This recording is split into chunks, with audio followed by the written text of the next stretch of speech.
లీగల్గా ఎన్ని రైట్స్ ఉన్నా లేకపోయినా నేను నమ్మేది నాలుగే: మాతా, పిత, గురు, దైవం.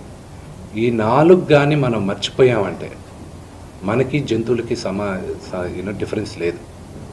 తల్లిదండ్రులని రెస్పెక్ట్ చేయని వాళ్ళు ఏ రోజు దేవుడు కరెక్ట్గా చూడరు. మనోజ్ మోహన్ బాబు గారిని రెస్పెక్ట్ చేయట్లేదా? తల్లిదండ్రులను రెస్పెక్ట్ చేయట్లేదా? Action speak louder than words అండి.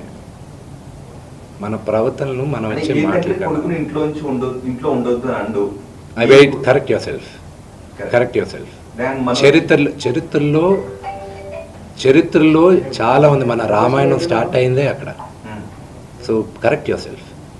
ప్రతి ఇళ్లలోనూ ఉంది, లేదని మాత్రం చెప్పకండి. అది నేను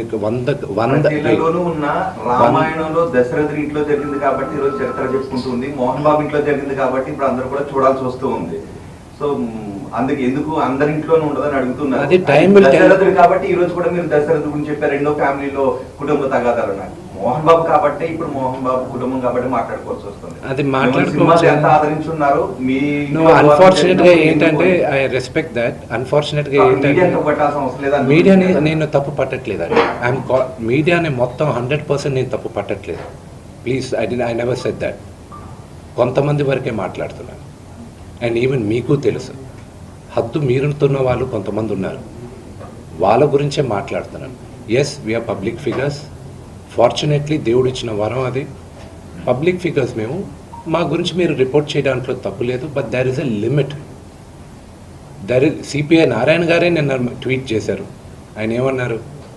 ఎంతమంది మాట్లాడుతున్నారు?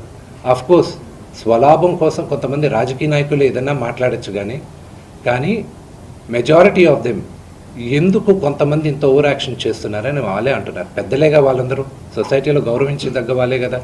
నారాయణ గారు కానీ మిగతా వాళ్ళు కానీ ఇది చేసేవాళ్ళు. మీ ఎథిక్స్ మీకు ఉన్నాయి, వాళ్ళ గురించి నేను మాట్లాడట్లేదు. ఐ రెస్పెక్ట్ 90%, 95% వాళ్ళకి నేను రెస్పెక్ట్ చేస్తున్నాను. ఆ అతిక్రమించే వాళ్ళకి రిక్వెస్ట్ చేస్తున్నాను. మీకు ఫ్యామిలీస్ ఉన్నాయి. Do not it is unfortunate. See, I have a father. Okay, he 70 years old. ఆయన హెల్త్ నాకు ఇంపార్టెంటే కదా. ఒక కొడుకుగా నేను చేయాల్సిన ఫస్ట్ బాధ్యత ఏంటి? నా ఫాదర్ మదర్ని నేను చూసుకోవాలి. That is what my first concern is. Vishnu గారు ఎప్పుడు క్రమశిక్షణ గురించి మాట్లాడతారు, మీరు ఐకమత్యం గురించి మాట్లాడతారు. మేమందరం ప్రేమానురాగాలతో ఉన్నామని మీరు చెప్పుకుంటూ ఉంటారు. ఇప్పుడు మళ్ళీ అది మొదటికి వస్తున్నది. ఎందుకు మీ మధ్య ఐకమత్యం చెడింది? ఎందుకు క్రమశిక్షణ తప్పింది? ఎందుకు ప్రేమాభిమానాల మధ్య ద్వేషం ఎందుకు వచ్చింది? Families are complicated. అదే ఎందుకు? I wish I knew I had an answer for that. దానికి జవాబు ఉంటే ఆస్తుల వివాహం. I wish I had an answer for it.